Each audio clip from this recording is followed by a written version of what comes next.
Novruzqulu hamamı, Ramanada yerləşən qədim memarlıq abidələrindən biri kimi Abşeronun hamam mədəniyyətini əks etdirən mühüm tarixi tikillər sırasında yer alır.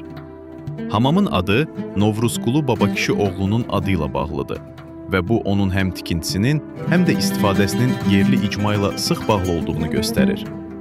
Abidə Abşeron yarımadasında nadir nümunələrdən biri hesab olunur və bu baxımdan xüsusi əhəmiyyət daşıyır. Tarixi mənbələrə görə hamamda vaxtilə 4 su quyusu fəaliyyət göstərmişdi. Bu quyular hamamın su təminatında mühüm rol oynayırdı. Hazırda onlardan yalnız 3-ü qalmaqdadır ki, bu da abidənin zamanla müəyyən hissələrinin zədələndiyini və ya sıradan çıxdığını göstərir. Novruzqulu hamamı həm də Abşeronun ənənəvi hamam memarlığının xüsusiyyətlərini özündə saxlayan tikillərdən biridir. Burada istilik və su sistemlərinin dövrün texniki imkanlarına uyğun şəkildə qurulduğu, hamam mədəniyyətinin sosial həyatın ayrılmaz hissəsi olduğu müşahidə edilir. Abidə illər ərzində təbii aşınmalara məruz qalsa da, onun qorunması istiqamətində mühüm addımlar atılmışdı.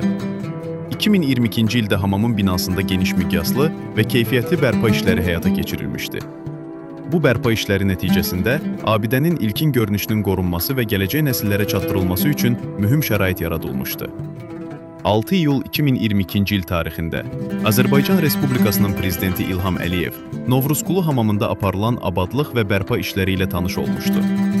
Bu hadisə abidənin dövlət səviyyəsində diqqətdə saxlanıldığını və onun tarixi mədəni irs kimi dəyərinin yüksək qiymətləndirildiyini bir daha göstərmişdi.